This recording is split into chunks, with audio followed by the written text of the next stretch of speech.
Jeudi 15 décembre 2022, Mbouti Peboui Manamuna Basangolo Kotalingala. Il y a un canal Fino Télévision et Bengamingo Rebit, Sima Matangonde, Bourlanda, Moulay Bassa. Tout le monde la politique pour nous été Félix Antoine Tshisekedi Tshilombo, président de la République démocratique du Congo, à Mbamaki, le mercredi 14 décembre 2022, na Ngambo ya Washington, Mingi Pinza, na Katia Maison Blanche, et pas homologue naïe américain Joe Biden, Kolbabongo politique, diplomatie, commerce, sécurité, paix, investissement, des akina centre et Massouna Bango, Bukanga, Nengebetan. Mokonzi ya mboka Félix Antoine Tshisekedi Tshilombo asolaki na motango moke na homologue na ye américain na bureau ovale ya Maison Blanche tulobi Joe Biden. Sima nango elandaki rencontre multilatérale na 5 présidents africains mosusu elongo na président Joe Biden koloba bongo États-Unis d'Amérique. Masolo na bango efandaki mingi na maimatali politique, diplomatie, sécurité, commerce, investissement. Awa président Tshisekedi alobelaki likambo etali processus électoral na République démocratique du Congo, mingi penza likambo etali financement na yango pe respect ya délai constitutionnel. Félix Antoine Tshisekedi Tshilombo alobelaki pe situation sécuritaire na partie est de le Congo démocratique oyo ezali caractérisé na agression ya M23 sous couvert ya Rwanda. Wapi nécessité ezali ya ko faire respecter ba décision ya ministre Sommet Rwanda pour appliquer cesser les faits moko na Lumbango pe retrait ba M23 na ba zone oyo bazali ko équipé na est de la République démocratique du Congo. Mokonzi ya mboka Félix Antoine Tshisekedi Tshilombo a insisté pour kozwa implication plus forte aux États-Unis d'Amérique na conflit oyo pour la pression na Rwanda pour stopper soutien na bango na ba M23. Président Tshisekedi a remercié Joe Biden pour la déclaration à Suka ya Washington oyo ekindaki na sens ya kupekisa Rwanda kozalaka simatango nyonso ya M23. Félix Antoine Tshisekedi Tshilombo na Joe Biden balobelaki pe likambo etali exploitation et transformation ya ba matière première stratégique na Afrique mingi penza na République démocratique du Congo. Wapi bikolo nyonso mibale bazali d'accord ya ko travailler ensemble na partenariat moko gagnant-gagnant na bénéfice ya peuple na bango respectif. Président Biden aibaki bon ko saluer leadership ya mokonzi ya mboka ekolo Congo démocratique Félix Antoine Tshisekedi Tshilombo na ndenge azali ko s'engager tango nyonso pona koluka kimia pe prospérité na République démocratique du Congo. Pona likambo etali de national mokonzi ya mboka Félix Antoine Tshisekedi Tshilombo a participé kité mokolo mercredi na pokwa na dîner ya gala oyo ezalaki organisé na couple Biden wapi ba invitaki ba nyonso ba yebaki bon ko participer na sommet ya Washington. Ngonga ebeti Société à présent, Moula Oyo Betagi Makasi Nabutuya mercredi 14 décembre na Kinshasa et Bukuli Susu Mwandambo ya Bisika Oyo Moula Matari Tope l'État Azalaki Bonko Bungisa na Barter Minene Oyo Wapi et Bukanaki Sima Moula Oyo Betaki Nabutu Yalendi Kino Kolamuka mardi 13 décembre 2022. Mingi Penza, Tozomi Bongo, na Nzela et Matadi Kibala, vers aller vers Sika, puis OVD, à Kindeki Bongo, Kobongi Savanzela, Kassi, na Boutu ya mercredi, et Batu Bongo, Bout Kanali Susu, Wapi OVD, à Bandeli Moussala, à 0, Kolba Bongo, Mituka, et Sengli Kozela, pour na Koleka, na condition de Mobani. Gilbert Kaloki Bampia, analyste politique à Betingonga, Kolandisama, na Badiga Oyo Mbula et Witakibonko Sala, na ville province ya Kinshasa Wapi, à Singi, na gouvernement, Aluka Solution, Mingi Penza pour la population na Lombango, Bokonga, à Zalibongo la micro, ya Pyrus Pembele. Zali Kosenga toujours na gouvernement et déployer ba effort d'ailleurs. L'accident oyo salemi. Na pluie diluvienne oyo ebetaki à partir de butu ya lundi te kotangisa tongo ya mardi ya liboso tozali ko présenter ba condoléances na biso le plus attristé na ba victime nyonso oyo bakoyaki pe na ba famille nyonso oyo bazwi matanga na ba famille na bango. Vraiment mes sincères ou bien mes condoléances les plus attristées à tout le monde. Oyo pe batiki biso bazobisi milimo omboka et pas Yahweh, que leurs âmes se reposent en paix. Le gouvernement, il faut à ça l'effort. Ezali les choses brisques et le gouvernement kokiko kangama bokote appuyer na ba réserve naie pour que nzela wana la rétablir. Pour le moment na Kinshasa, tozali na difficulté biloko ebele et matitalo. Pourquoi? Parce que plateau ya Beteke ezali kosala lisusu malamu te. Ba makambo limaki ya ba maindembe vraiment bato ebele bazali kosala lisusu misala na bango agricole na ndenge sengeli te. Alors nzela moko etikali kaka nzela ya Bakongo na nzela ya fleuve. Bakongo ekatani. Soki basali na lombango te biyenga tokofete yango mabe po ba ravitaillement, ba point de ravitaillement ezali coupé na capitale. Vraiment nzela wana tolandaki pe ndenge bapesaki ba commentaire 2 ou 3 jours bakokiko sala de manière que ba camion ya mike, ba tonnage ya mike ekoka koleka. Vraiment dans une semaine basa l'effort pour que basilisa banzela wana na ndenge sengeli.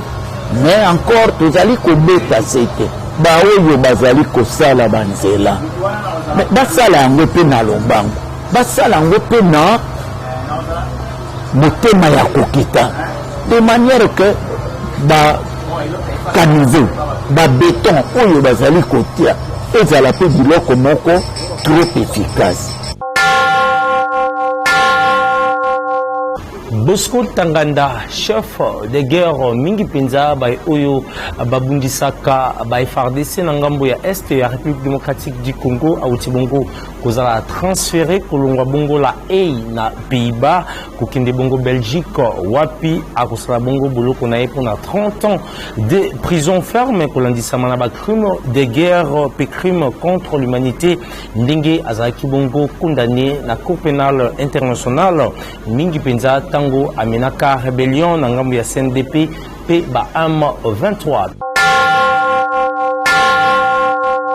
Ministre provincial ya santé, hygiène et prévention Yengoma Mokonzi Kinshasa Mwana Mboka Liza Nimbalimba a aussi beaucoup participé na 3 jours mokako ya travail ya conférence nationale ya lutte contre les sida oyo et aussi beaucoup salima na province ya Lualaba et Paiwapi azali ko saluer mise en place ya fond sida na ville province ya Kinshasa yango et ko permettre kusala malamu musala sur terrain boykaye ndenge emifika na mboma letu piraso masiala bazali moko bitsangonga lui faire le azalaki présente na ba travaux ya conférence nationale ya lutte contre les sida et uti kosala manakate belot na province ya Lualaba.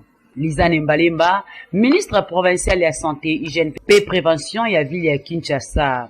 Akendaki kotombola mongongo ya ville na conférence yango liboso ya représentation ya présidence de la République pe na ba différents professionnels ya santé o bautaki na 4 coins ya école Congo démocratique. Na exposé na ye, la patronne de la santé ya ville ya Kinshasa Liza Nimbalimba a tel ce qui penza la situation générale ya ba personnes vivant avec virus ya VIH Nenguma Kinshasa pe ya ndinga lisusu atesaki bango ba défi oyo gouvernement provincial ya Kinshasa yuti kozwa pona ko lutter contre virus oyo ya VIH boyo kangonga.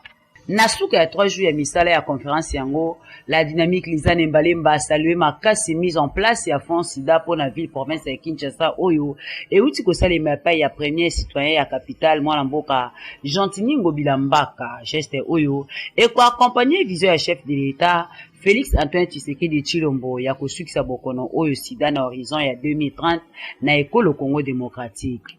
Boyo kangonga.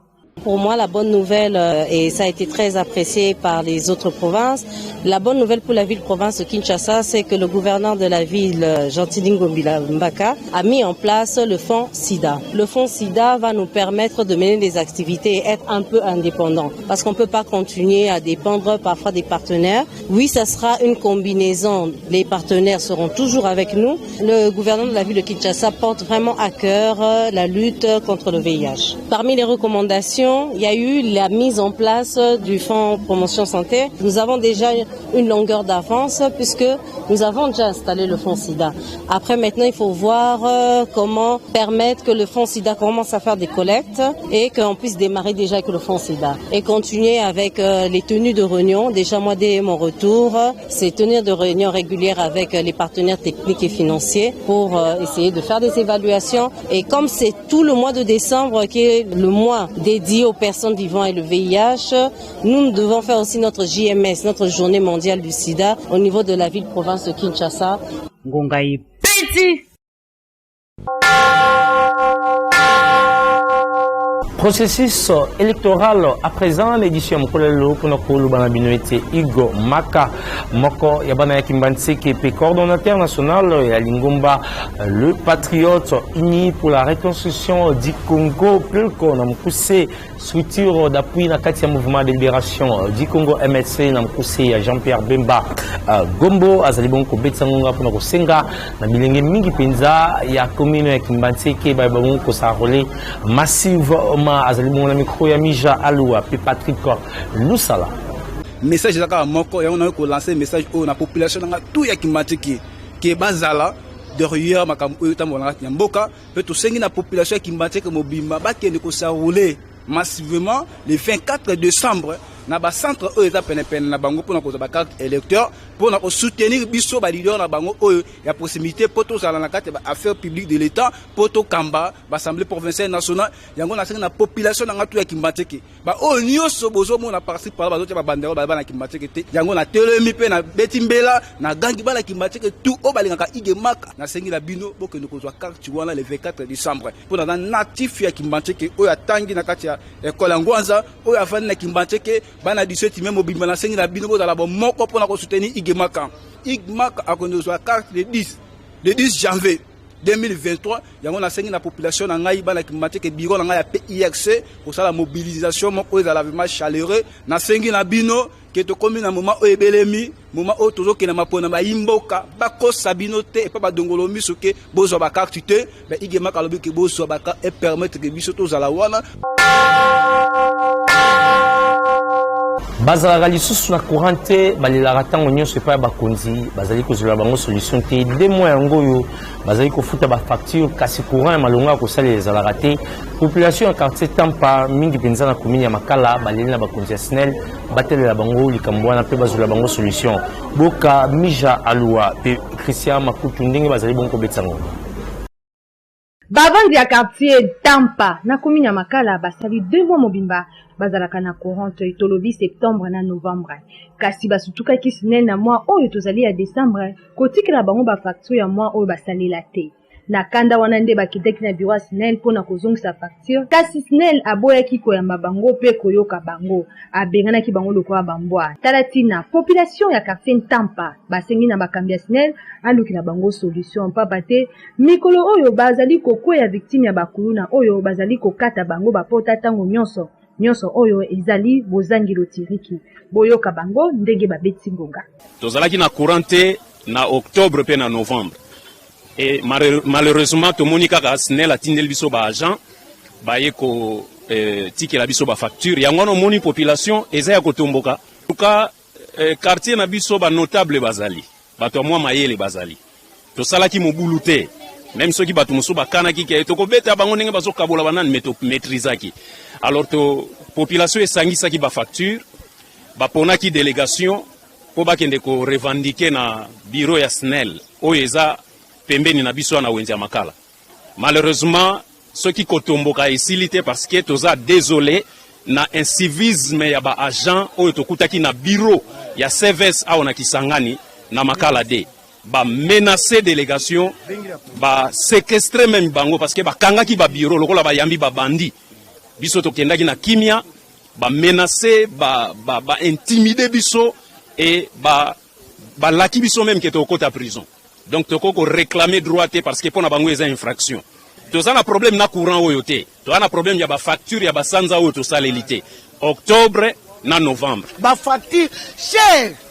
Lelo ezozonga kaka na butu 0 5 recueilli. Soko zalaki ya kolala okomona ta téléphone apambo charger te. Chaque jour pété. Mikolo mususu okomona eyete. Sikoyo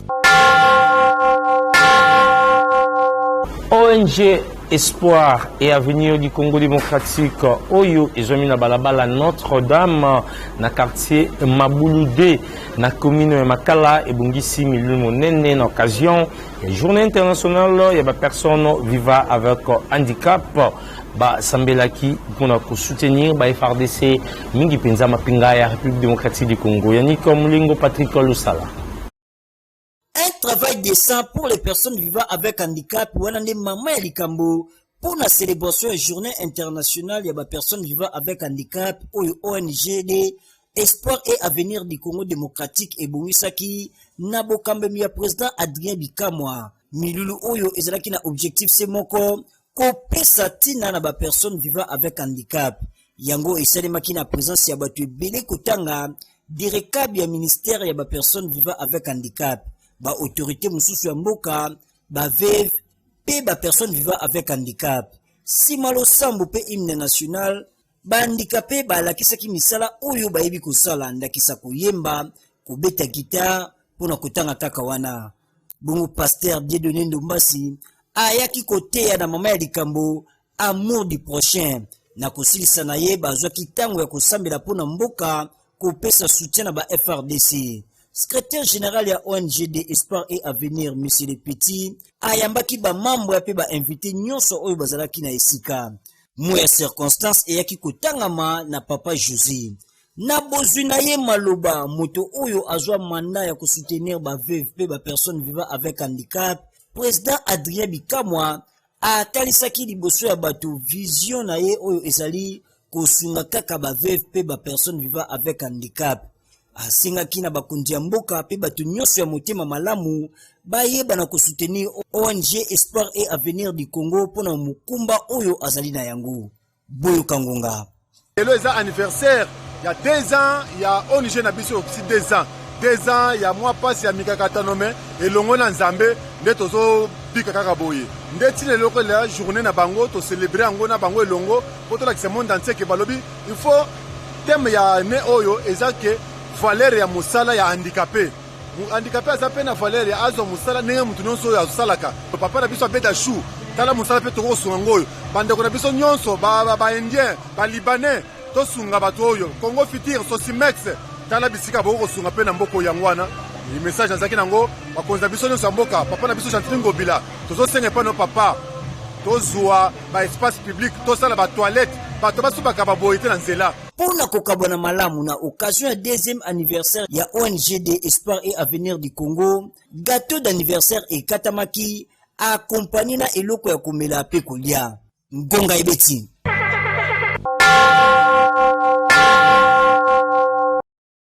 bazalaka motema likolo soki bazali kosambela mokolo ya dimanche surtout na tango oyo bambula ezali kobeta pamba te soki mbula ebandi misa ekatani soki balingi ko continuer misa ekosengela na bango bapola pona lokumu ya nkolo ba fidèle ya paroisse Saint-Joseph ya Kiloso na Kasangulu tozwami wana na province ya Congo Central moko ya ba paroisse catholique ya diocèse ya Kisantu bazali kolela na ba élu na bango tolobi ba députés provinciaux ya Kasangulu pe ba députés nationaux basunga bango pamba te basala ntintani pona kotonga église kasi basuka kaka na niveau ya ceinture 13 ans yango yo bakokaka lisusu ko continuer te bazali koluka mbongo po batia toiture po ete bakoka bongo kosambela malamu boyoka bango ndenge babeti ngonga. L'église qui est là c'est l'effort des chrétiens mais vous voyez que l'église a commencé depuis longtemps parce que les chrétiens de Giloso ils n'ont pas assez de moyens,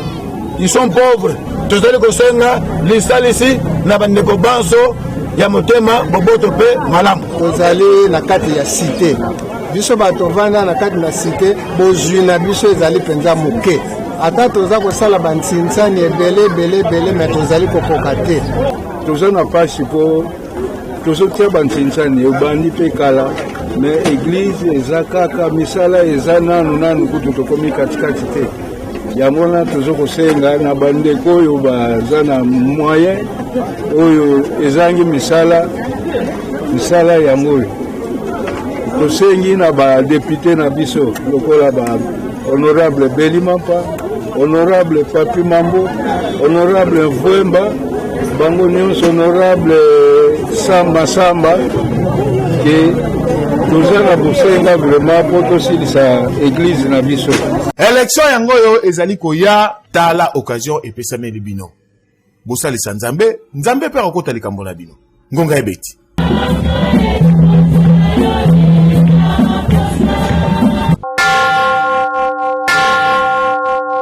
Édition ya mokolo lelo tozali na mopaya ngonga oyo tobingi na kombo ya Alexis Ekitebi esika wapi azali bon kobetisa ngonga kolandisama na mbula oyo ebetaki mikolo eleki wapi esali ba inondation na ville province ya Kinshasa, mais aussi discours ya tata mokonzi ekolo Félix Antoine Tshisekedi Tshilombo azali bongo na micro ya Puris Pembele pe Sardudimbo.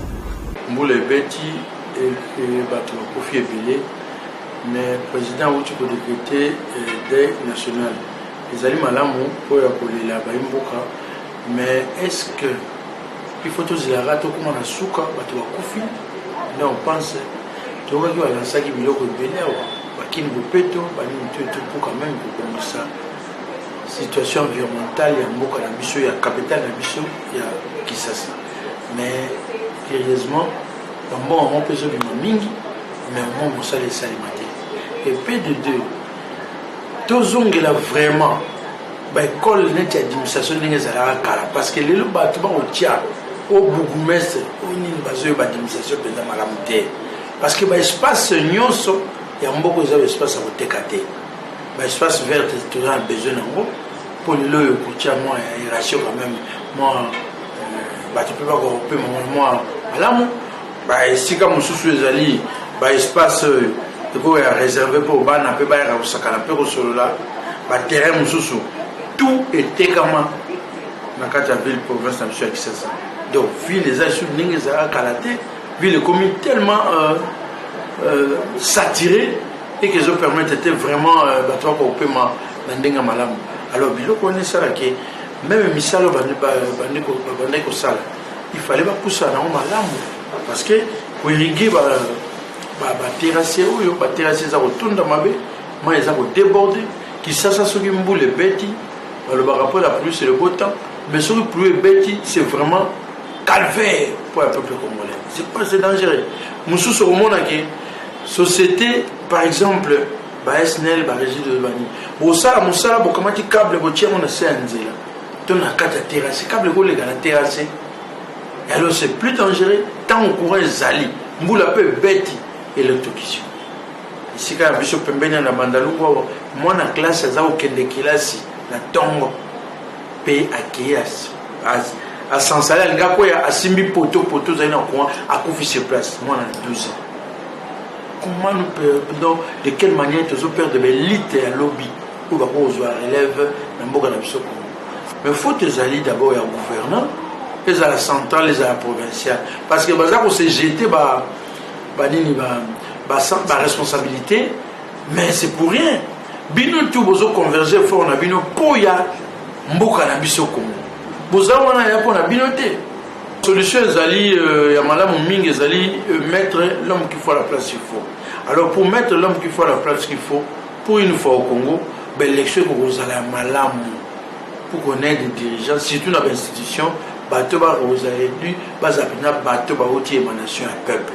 Et puis, la nomination et ça, surtout dans l'administration publique, il faut quand même avoir moi connaissance. Moi, débit, il y a comment gérer l'affaire de l'État, le reste public. Ce qui dit les alités, ils gérer la bouli et qui n'a pas de bango. Les autres ont monté pour l'administration ya mboka. Na bibishu mo moke, ndenge ni ba espace nyonso vert des au tekama. Okoyoka wana ba bourgmestre. Il n'y a pas de sanctions pour la batona nyonso. Bourgmestre au côté pour chercher l'argent à tek espace vert. Moi si vous allez réserver un terrain à bana à tek yam. Oh, le monde a eu bâti station, est-ce que station faisait la tina kati ya bateau? Station à vente de carburant. Il faut que la carte ici, ça c'est un danger. C'est vrai qu'il ne faut pas beaucoup, mais les mesures, il y a Bissau et Amour, Bissau Congo. Sauf que je vous dis que ces mesures, ils ont moins fait dans 2 semaines seulement. Avant, tu as 1 mois de mesures et 6 licences. Donc, tu comprends, ceux qui ont fait Bissau, c'est un impérium. Il y a des diriger, il faut que tu faire respecter. Maloba bazoloba soki nazongi sio simande ko nangai makambo ya matadi kibala zanini oyo bato bazika kala courant babaka wenze wana ekeli bela tu et tout baluka sika musuba pesa bango tina moyi na lelo solution saison ba pesa bango sika musu ya koteka est-ce que bazonga su wana te tu vois un peu ba mesure za kata on likamboza chaud bazu mesure mais d'application mesure application nango suivi za la raté. Alors, c'est le manque de personnel administratif où il y a solo pour gérer affaire à l'État. Le chef de l'État, c'est vrai, ça c'est l'élection, mais l'élection, on va vous saluer la condition. Tu décrier l'élection en 2006, tu décrier 2011, tu décrier 2018. Les lieux, tous ont les soukas, n'engue moko pour te continuer pour décrier. Alors, tous ont sambo kawap. Non, mais les appuis à raté. L'élection pour ça les mater d'une manière. Il y a rapide, pourtant par revendication, ils allaient belé. Il y a parti politique, il y a société civile, il y a tout. Sur d'abord le bureau à Séni. Surtout le bureau à Séni. D'abord la loi électorale elle-même.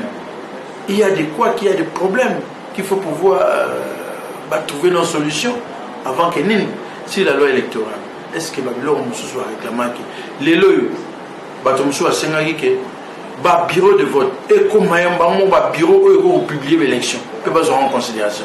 Est-ce que le Babi Salami te décrit qui même bureau oyo condition bureau wana les a mis en place. Est-ce que les autres pays s'abattent? Alors tu as rapidement dans l'élection, tu as précipitamment dans l'élection. Est-ce que demain et comme on a vu ce soutien ma bête na Congo tout ça l'élection pour que tout le parti soit apaisé. Voilà, Monto Abini, vraiment, ils allaient peuple ndébiso à toponier. Mais chaque élection doute.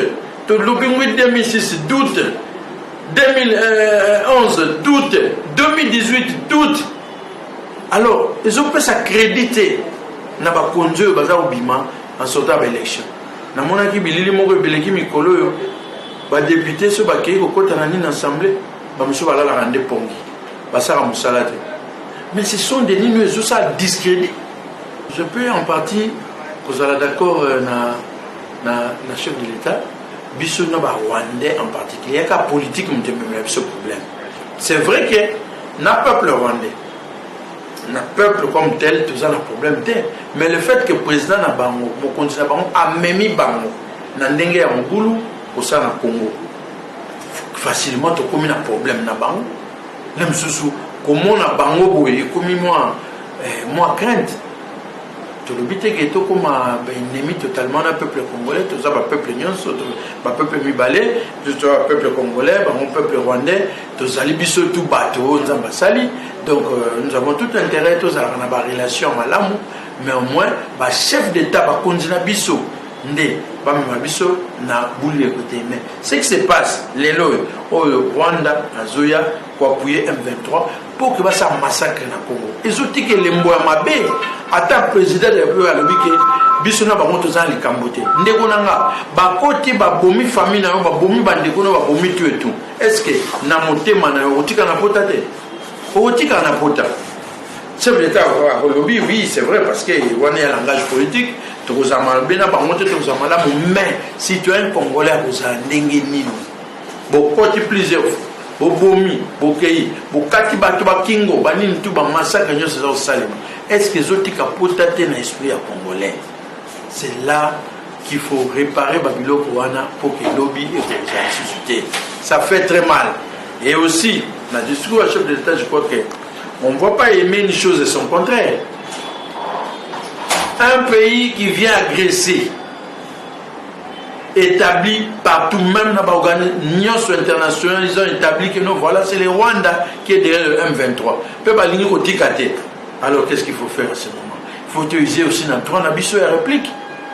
Te répliquer de façon que tu peux mettre hors d'état de nuit, peuple l'habitude à sécuriser, tu bimisa monguna. Mais lorsque tu bimisa monguna, biso toujours ça biso ba congolais toujours encaisser kaka. On ne fait qu'encaisser, on ne fait qu'encaisser, on ne fait que pleurer. Non. To luka mampinga makasi, to bongsa mampinga na biso, bana Kongo bazali, bana Kongo baza makasi koleka. Ce qui bosepela qui une édition ya mokolo lelo sengeli bosepela pe na galerie Bellissima wapi Zomi Bongo na avenue Mongala na commune ya Gombe.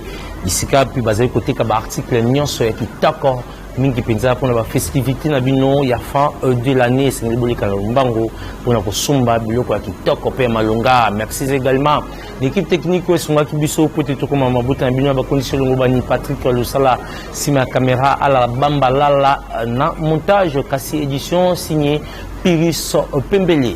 Coordination kaka mobali yango ya Piris Pembele kimi ankolo mabuta bino.